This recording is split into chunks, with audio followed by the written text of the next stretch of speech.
Le 3 mars dernier, le ministre des Affaires étrangères du Mali, son collègue de la sécurité intérieure, l'ambassadeur du Japon au Mali, le représentant régional de la coopération japonaise JICA et le directeur pays du PNUD ont apposé leur signature au bas d'un document portant accord de financement. Cet accord doit permettre de financer pour 2,5 milliards de francs CFA le projet de rénovation et de renforcement des capacités opérationnelles de l'École nationale de police ENP. Un projet initié par la MINUSMA à travers la police des Nations Unies, UNPOL.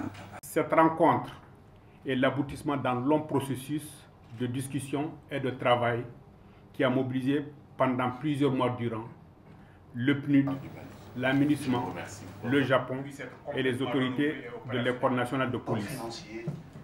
En termes de résultats à atteindre, sans être exhaustif, je m'en vais vous citer 5 qui sont importants. Le premier, c'est d'augmenter les capacités d'accueil de l'école et d'améliorer les conditions d'hébergement et d'études des stagiaires. Cela passe par la construction de 20 salles de classe opérationnelles contre 6 aujourd'hui et de dotation en 430 lits contre 270 actuellement. Il s'agit également d'améliorer les conditions de travail et de l'encadrement des formateurs. En troisième lieu, il s'agit d'assurer la formation de près de 57 formateurs dans des domaines bien ciblés. En quatrième lieu, il s'agit d'assurer la formation initiale de 25 personnels dans divers domaines liés à l'administration de la formation. Enfin, il s'agit d'assurer et de systématiser la réalisation de cours spécifiques qui vont concerner près de 800 personnes qui seront formées dans des domaines thématiques différents. En vue de mener à bien ce projet, après la réhabilitation de l'équipement de l'école, les formateurs de la police et les personnels de l'administration suivront par ailleurs un cursus spécialisé encadré par la MINUSMA. Les modules que nous allons leur proposer couvriront non seulement le maintien de l'ordre, les techniques d'intervention et les premiers secours, mais aussi la protection des droits de l'homme, la lutte contre les violences basées sur le genre ou contre la prolifération des armes légères.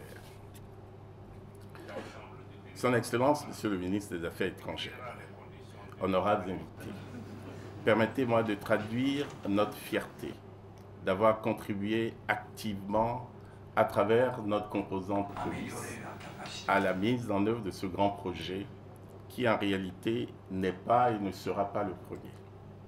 Certains projets de réhabilitation et d'équipement en matériel informatique et bureautique, ainsi que des moyens roulants, initiés toujours par notre dynamique composante de police à la MINUSMA, ont été réalisés dans le nord du Mali, précisément et récemment à Goudam, à Nianfouké, à Tombouctou, au profit de la gendarmerie nationale, et d'autres projets en cours de réalisation seront bientôt inaugurés à Gao. Ce projet a entre autres pour but de construire de nouvelles salles de classe et de créer de nouveaux cursus de formation pour les policiers maliens. Il est aussi la preuve de la bonne coopération entre le Mali, le Japon et le système des Nations Unies. Il s'inscrit dans un cadre plus large d'appui des Nations Unies au Mali pour faire face aux défis sécuritaires, de gouvernance et de résilience.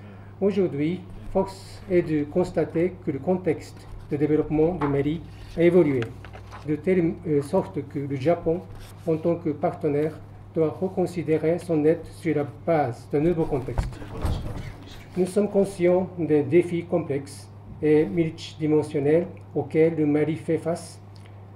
La complexité de ces défis et leur interdépendance appellent à une concertation internationale accrue.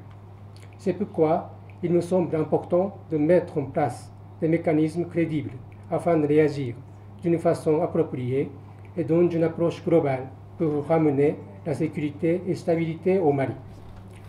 Il nous plaît de rappeler à cet égard que le partenaire entre le Japon et les Nations Unies dans le secteur de la sécurité en Afrique est déjà connu avec nos précédentes collaborations dans la MONUSCO en RDC, aussi en Côte d'Ivoire.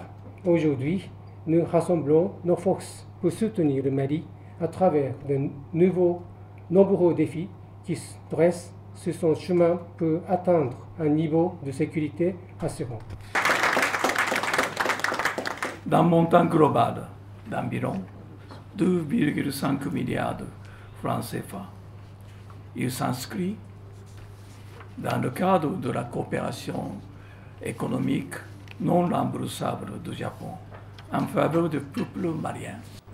C'est un réel plaisir pour le gouvernement du Japon et de contribuer à la réforme du secteur de la sécurité dont le processus est engagé par les plus hautes autorités du Mali depuis bientôt un an avec le PNUD et en collaboration avec le MINUSMA et le gouvernement malien. À titre d'appel, l'un des piliers de ce plan est la consolidation de la paix et de la stabilité et de la démocratie et de la bonne gouvernance, ainsi que l'renforcement des capacités en matière de sécurité et de lutte contre le terrorisme à travers la formation de 2000 personnes des pays du Sahel sur 5 ans.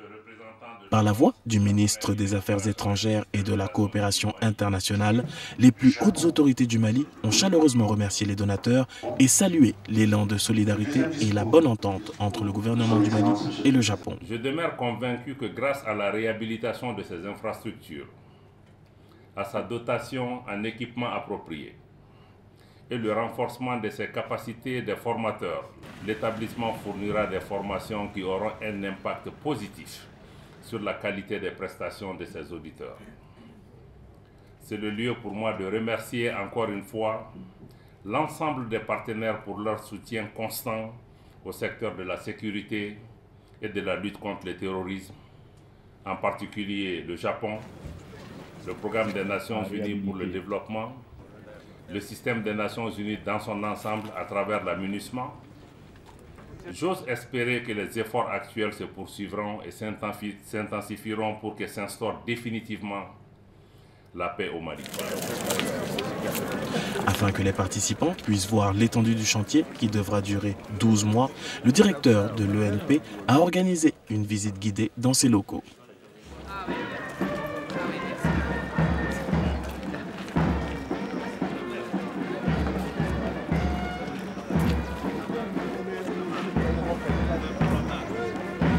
A noter que l'ENP a ouvert ses portes en 1970.